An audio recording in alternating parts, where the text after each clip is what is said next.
Welcome back to our program. I am Wu Ruiguo. We will continue our conversation with the three outstanding young U.S. presidential scholars, and they're going to share with us, Taiwan's special place in their heart. I'm going to start off with Brian. Brian, this is not, the first time you've stayed in Taiwan, but this trip certainly, with the tour, the camp, and the kinds of friends you made and people you met, the kinds of foods you tasted, Taiwan is certainly, the image of Taiwan, the special place, the special connection that you have with Taiwan.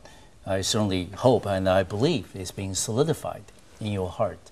And don't let me speak on your behalf. You can share with us then. What's going to be your impression or your special connection to Taiwan after this trip?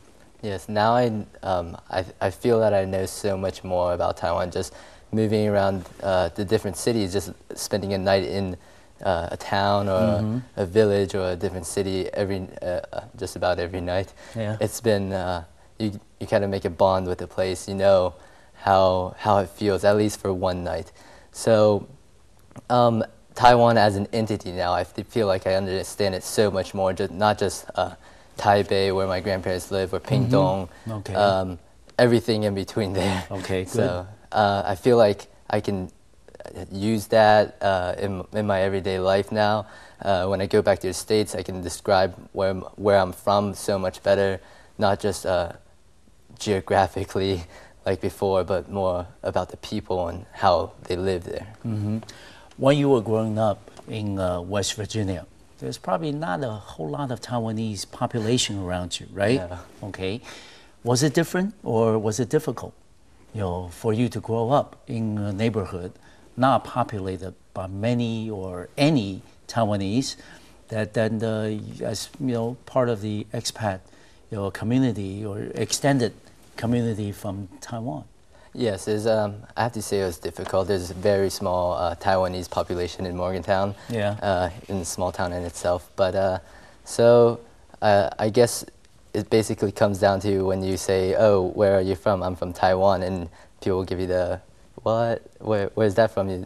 It basically they often probably mistaken it for Thailand. For Thailand. Oh, you mean Thailand? No, it's spelled without an H. Yes. So yes, it's just a bit more explaining to do, but after you get past the explanation, they understand that you're from a different culture and you can speak a different language, and I guess it's an advantage there. Yeah, and I suppose you're in the same category as Kevin, because Kevin said that on this trip his Mandarin has definitely improved.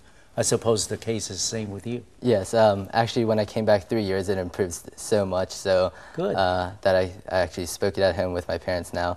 But now when I'm here, I feel like it's gotten so much better, and I can communicate with people on the street. I can get where I'm going. So supposing about 6 to 8 years' time, depending on which area of medicine you're going to specialize in, you're going to become Dr. Brian Chen, and leading renowned surgeon in the States. And then would you come to Taiwan and consider Taiwan as an option, as a place to work and to live? Definitely. It's just this trip has brought out so much of Taiwan that I didn't know about, and I've come to just love it so much more. So when I'm there, yes, I'll definitely consider coming here to work. All right. How about you, Faye? I know Chicago is a big city. Certainly now is the hometown of the U.S. incumbent president. Okay, and but the fact of the matter remains, as compared with Brian's case, you probably have a bigger Taiwanese population in Chicago, and you probably have some friends. I don't know, maybe, also came from Taiwan, or their parents came from Taiwan, and then going to school or in the neighborhood with you.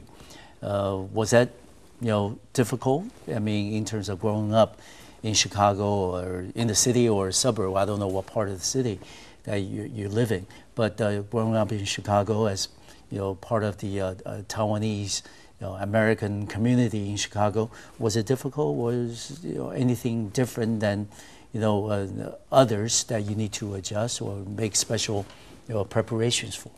So I lived about 30 minutes outside the city, so I was in Okay. the suburbs, and I came from a very all-American town. Yeah.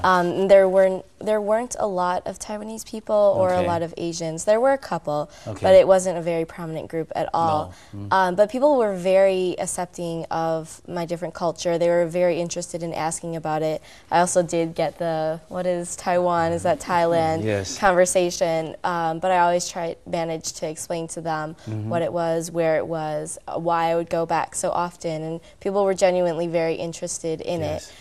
It also felt kind of special to have that other culture Yes. to go back to maybe every year, maybe every other year, to be able to refer to. And a lot of my friends were very interested in it, want to hear a lot about it, because it is so different. And it's something that I've grown up with, and it's Good. always been with me.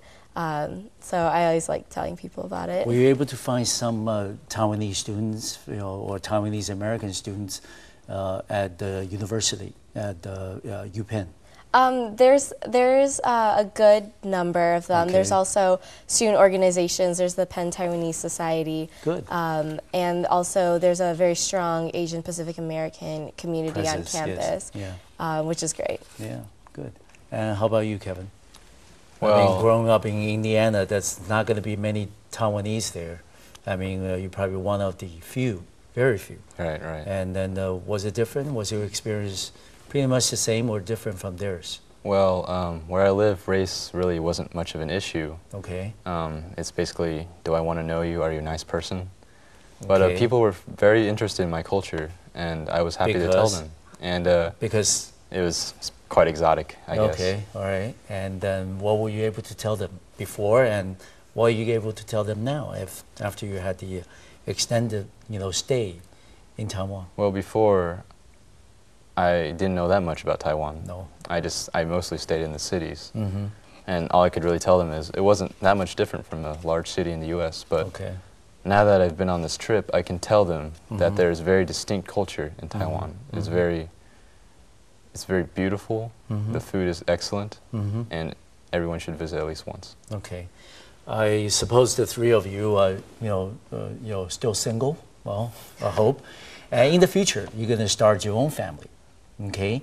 And then your significant other, when you get married with him or her, then how are you going to tell your significant other half about Taiwan, about your special connection with Taiwan? What does Taiwan mean to you in your heart? Well, I'm going to ask you to volunteer. Okay. Well, before this trip, I was pretty worried that I wouldn't fit into Okay. this country. Okay. I wouldn't feel at home. But Okay. after a couple weeks, I think that feeling has passed. I feel that this is my home away from home. Okay. I could live here if I wanted to. Mm-hmm. Is that what you're going to tell your future wife? Right. If I mean, I don't know who she is. You probably don't know who she is. Right. If she's not somebody from Taiwan, how are you going to tell her about your special relationship to this beautiful island? I guess I can't really explain to her in words. I have to take her there, really. Okay, good.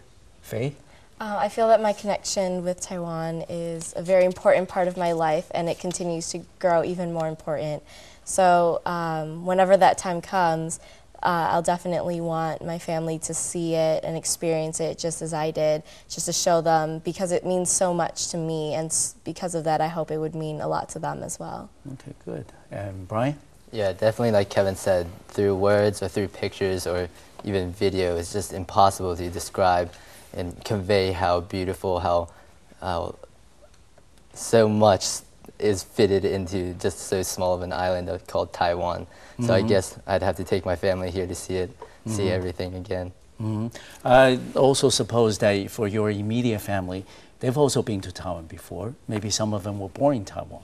How would you be able to tell them after this trip that your impressions of Taiwan might have been a little more updated, more in tune with what's really happening here in Taiwan?